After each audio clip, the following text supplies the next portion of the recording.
મહેશભાઈ તમે સારું કર્યું કે ઓને લઈ ગયા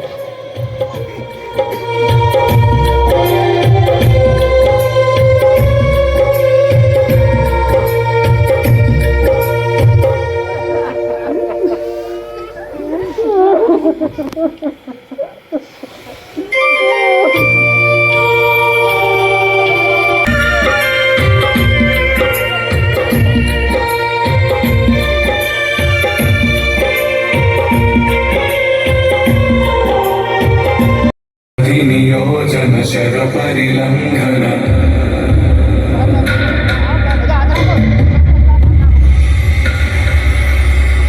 रघुनंदन रघुनंदन रघुवर सेवन रघुपति એમને કામ કર્યું છે જે રીતે મા બાળકને સંભાળ રાખે એ રીતે બાળકને અહીંયા કે વડીલ તો એ વાત કરતા હતા કે બાળક જો એને અસ્વચ્છ થઈ જાય તો એને સ્વચ્છ કરી નાખે એવું સરસ રીતે બાળક માટે જેણે કામ કર્યું છે એવા મહેશભાઈનો આજે આમ તો વિદાય સમારંભ નથી પણ એક પોતાના વિકાસ માટે એ બીજે જઈ રહ્યા છે એમનો વિકાસ ત્યાં થાય બીજી શાળામાં પણ એ આવું ને આવું કામ કરે એવું બધા આપણે ઈચ્છીએ આપણી શાળામાં ખૂબ સરસ કામ કર્યું છે અને એટલે જ આપણે આપણી સરસ મજાની વિદાય રાખી છે વિદાય શબ્દ જ કંઈક એવો છે મિત્રો કહું છું કે એમાં દા ધાતુ છે વિદાય એટલે દા વચ્ચે આવે ને દા ધાતુ છે અમારા સંસ્કૃતમાં એવું કહેવાય કે દા ધાતુ છે અને અ ઉપસર્ગ લાગેલો છે અને વિ ઉપસર્ગ લાગેલો છે અને અ પ્રત્યય લાગેલો છે એટલે વિશેષ રૂપે જે આપીને જાય છે ને એની વિદાય હોય અહીંયા મહેશભાઈ આ બાળકોને અહીંયા 23 વર્ષ એમણે કામ કર્યું એટલે જે બાળક 5મા ધોરણમાં હશે ને સાહેબ અહીંયા આવ્યા હશે ત્યારે બાળકની ઉંમર 10 વર્ષની હશે અને 23 વર્ષનું કામ કર્યું અત્યારે યુવાન 33 વર્ષનો થઈ ગયો હશે અને 33 વર્ષનો યુવાન પણ આજે આ સાહેબને આવીને અહીંયા પગે લાગ્યો ત્યારે મને આમ ગદગદિત થયું મારી સાથે પણ એમ થયું કે ના ખરેખર એક શિક્ષક શું કરી ના શકે એમ શિક્ષક કભી સાધારણ નહીં હોતા એ પંક્તિ આજે અહીંયા મહેશભાઈએ સિદ્ધ કરી બતાવી છે એ મહેશભાઈના હું આ સ્ટેજ ઉપરથી જેટલા વખાણ કરું એટલા ઓછા છે પણ મિત્રો આપણે સમયની પણ પાબંદી છે બધાને કંઈક કહેવું છે મહેશભાઈ વિશે એટલે હું એટલું જ કહીશ છેલ્લે કે કુદરત તારી કળા ન્યારી કુદરત તારી કળા ન્યારી ધરતી આંગણ માનવ મેળા સુખની સાથે દુઃખને જોડ્યું સુખની સાથે દુઃખને જોડ્યું મિલન પછી આ વિદાય વેળા મિલન પછી આ વિદાય વેળા અસ્તુ ભારત માતા કી જય દોસ્તો લગા દે ये દિવસે હું આ શાળામાં હાજર થયો જ્યારે ઘરેથી નોકરીનો ઓર્ડર આવ્યો અને ખબર પડી કે બનાસકાંઠામાં સૌ મોટા ગામમાં નોકરી કરવા માટે જવાનું છે અને અહીંયા આવે તો એ વખતે જ્યારે વાતાવરણ જોયું ત્યારે એમ થયું કે અહીં કેવી રીતે રહેવાશે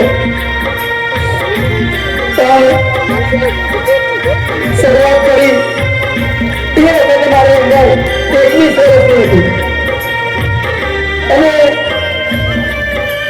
એ વખતે હું જ્યારે અહીંયા આવ્યો ત્યારે મારા જેવા કેટલા છોકરાઓ 5મા ધોરણમાં ભણતા હતા હવે વસંતભાઈ અને વિક્રમભાઈ 3 મિત્રો અહીંયા શરૂઆતમાં હતા 2011 સુધી અમે હવે 3 જણા રહ્યા જ્યારે અહીંયા હું આવ્યો આપણી શાળાની આખી સંખ્યા 35 વિદ્યાર્થીઓ આપણી શાળામાં ભણવા આવતા અને 2 વચ્ચે તેમની જગ્યા ખાલી હતી 26મી જાન્યુઆરીનો પહેલો કાર્યક્રમ આવ્યો 26મી જાન્યુઆરી પહેલી આવી ત્યારે સાંસ્કૃતિક કાર્યક્રમ કરવાનું વિચાર્યું તો બાળકો ખૂબ ઓછા. તો હું અને વિક્રમભાઈ મારા સાહેબે કીધું કે તમે બંને જણા નાટક કરો, અને હું અને વિક્રમભાઈ અને અમારા બાળકો જે પણ હતા અમે શરૂઆત 26મીના સાંસ્કૃતિક કાર્યક્રમની એ વખત અમે કાર્યક્રમમાં રહી અને શરૂઆત કરેલી. મેં જે પણ કહી આટલા વર્ષ એટલે કે 23 વર્ષ સુધી તમારા ગામમાં દીકરા જેવો પ્રેમ તમને આપ્યું. આ જિંદગીમાં ક્યારે કહીએ બોલી શકાય. કોઈ વડીલ બહેન હોય, કોઈ કાકા હોય, કોઈ ભાઈ હોય, ગમે તે હું એકવાર બોલવું હશે તો પણ આમ દીકરાની જેમ મને રાખે. એ બધા તમારા બધાનો જે પ્રેમ મને મળ્યો આ 23 વર્ષની અંદર એ આજીવન હું નહીં ભૂલી શકું. મેં જે આ શાળાની અંદર જે પણ કંઈ કામ કર્યું એ મારા આચાર્યશ્રી દશરથભાઈને ખૂબ આભાર માનીશ કે એક પણ વખત મેં એમને કંઈ પણ મારે કામ કરવું હોય ને તો મેં આચાર્ય તરીકે પણ એમને પૂછ્યું ના હોય કે હું આ કરું. આમ તો કેવું હોય કે શાળામાં કંઈક નવું કામ કરવું હોય તો આપણે પૂછવું પડે આચાર્ય સાહેબ કે સાહેબ આ કરું. ઘણી વખત મેં સાહેબને પૂછ્યા વગર પણ મેં કામ કર્યું છે તો કોઈ દિવસ એમને મને કોઈ ભક્તો નહીં કીધું, એવું નથી કીધું કે કેમ તમે ના પૂછ્યું એમ. અને હું એમનાથી 1 વર્ષ મોટો છું ઉંમરનો, તો હવે મને કોઈ દિવસ એમને માનથી નહીં બોલાવ્યો. એમનો જે પ્રેમ છે ને એ પણ અદ્વિતીય છે. અને જે પણ મેં કંઈ કામ કર્યું એ મારા જે આચાર્યશ્રી ખાસ અને એમાં મારા જે સ્ટાફ મિત્રો એ બધાનો પણ મને ખૂબ સહયોગ મળ્યો. અને એના કારણે શાળાની અંદર ગમે તે કંઈક વિશેષ પ્રવૃત્તિ કરવી હોય, કોઈ નવું કરવું હોય તો બધાનો મને ના પૂછવું. એક સમય હું મારા રણધીરસિંહ બાપુને ના પૂછવા રહી ગયો તો પણ એમ ના કે મને કેમ ના પૂછ્યું તો વેરી મહેશજી સરસ કર્યું. ઠાકોર યાજી ભગોજી પરિવાર તો ના કરવું હોય તો ગામ મ્યુઝિક મારા સરપંચ પોતાના પરિવાર તરફથી આપણે સાહેબ શ્રીને બધી જ જ્ઞાતિના બધા જ લોકો બાર જે મારો જે એ પણ કેમ કે સાહેબ જે કરવું કહેવાય સૌ સારું. એટલે કારણ કે એમના બાળકોથી આજે 23 વર્ષ સુધી જે પણ કંઈ પ્રયત્ન કર્યો એ તમારા બધાનો મને સહકાર શાળા જોઈ અને પણ નહીં મારા હોય. આચાર્યશ્રી મારા બધા સ્ટાફ મિત્રોનો મને સહકાર ખૂબ મળ્યો. એના કારણે હું આવું સરસ મજાનું કામ કરી શક્યો. તો એમને અને સંસ્કાર આવવાનો જે મને આ પ્રેમ ભાવ હું બાળકોને આપી શક્યો, જે ગામના વડીલોને બધાને તમને જે પ્રેમ આપી શક્યો એના પાછળ મને પરમ પૂજ્ય પાંડુરંગ શાસ્ત્રી આઠવલે કે જેને દાદાજી કહીએ છીએ એ સ્વાધ્યાય કવિતાના પ્રણેતા એમનો વિચાર મને મળ્યો હતો. અને એ વિચારના કારણે આજે સરસ મજાનું જો તમે કામ કરી શક્યો તો એ મહાપુરુષને આજે હું મનોમન યાદ કરું છું. એમના કારણે આજે હું તમારા બધા વચ્ચે પ્રેમથી રહી શકું છું. નહીં તો ઘણા બધા આવે, ઘણા બધા જાય, પણ આટલો સરસ મજાનો તમે જે મને સાથ અને સહકાર એ બદલ આજીવન જિંદગીભર આપનો હું સદભાગી આભારી રહીશ. મારે આજે મારા બે યુવાનો જે બે ભણાવેલા પ્રોગ્રામમાંથી 2 યુવાનો આજે બોર્ડર ઉપર બીએડ કર્યું છે.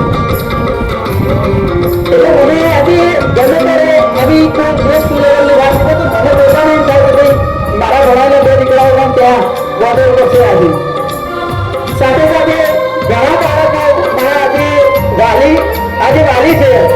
જે વિદ્યાર્થીઓને મેં ભણાવ્યા એમના દીકરાઓ દીકરીઓ પણ મારી જોડે ભણી ગયા. એવા વાલીઓ તે મારા વિદ્યાર્થીઓ છે.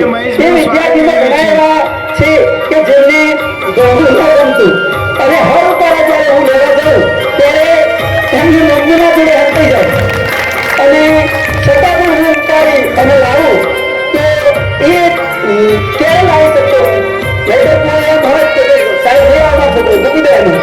પણ આ સુધી આટલા વર્ષમાં મને કોઈ તમારા તરફથી પ્રતિભાવ નથી મળ્યો. સાહેબ કરા દે લેજો સાહેબ સીધા અહીંથી 23-24 વર્ષની ઉંમર હોય એટલે જીવનની હતા. અહીંથી ઉમર કરાવતું તો હતો જ.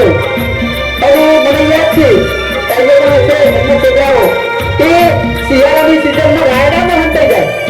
સાહેબને ગાડી મને ગાડી એટલે એમને એમ કહે સાહેબ પાછા જતા રહે છે. હું અડધો કલાક રાયડામાં શાંતિથી બેસ્યો પછી એને કહે છે પપ્પા તો ઘેર જવા દે એટલે કહું એટલે એમ કાકા તો સાહેબ ચિંતા કરે તો આઈડિયા તો પ્રોગ્રામ એમ લાગ્યું સાહેબ તો પાછા જતા રહે હું એ રાયડા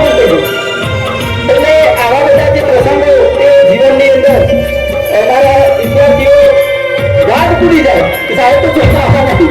તો આપણે હું પણ વાત ભૂલી ગઈ બાવળિયાની અને તેને બદલાઈ એટલે મને પોતાને પણ આજે તમારા પ્રત્યે તમારા તરફથી જે મને સહકાર મળ્યો તેના કારણે હું આવું બધું કામ કરી શકું છું અને એના માટે તમે પેલા મને સહકાર આપ્યો એટલે હું આ કામ કરી શકું. મારે વિશેષ કરી અને મારે પણ જે મને વેતન મળે એના બદલામાં મારે જે કંઈ કરવું પડે એ મારી ફરજ છે. તો વિશેષ મેં કોઈ વિશેષ નથી કર્યું. મારામાં જે મારે જે મને જે મારા પ્રેમ મળ્યો એ જ મારા જીવનની મારી કમાણી છે. 23 વર્ષની અંદર અહીંયા જે હું રહ્યો અને જે તમે મને આવો સરસ મજાનો બોલાવીને સહકાર આપ્યો અને આવો વિદાય પ્રસંગ આવો લાગણી અને પ્રેમ આવો આપ્યો આપ સૌનો ખૂબ આભારી અસ્તુ. ઓ પંખીડા ગીત મધુરા ગાજો રે, ગીત મધુરા ગાજો રે. ક્યારે મળશું આપણે પાછા, ક્યારે આ જન્મારે, ક્યારે આપણે મળશું રે. મુજ દ્વારેથી ઓ પંખીડા હસતા મુખડે જાજો રે, હસતા મુખડે જાજો રે. અસ્તુ જય હિન્દ જય ભારત. મુખડે જાજો રે વિદાય ટાણે ઓ પંખીડા ગીત મધુરા ગાજો રે, ગીત મધુરા ગાજો રે. કોણ જાણે પાછા ક્યારે મળશું આ જન્મારે, મળશું સાથે સંગાથે. મુજ દ્વારેથી ઓ પંખીડા હસતા મુખડે જાજો રે, હસતા મુખડે જાજો રે, હસતા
છોકરો એ અંદર બેઠો બેઠો સાહેબ જો આવવાના જ છે.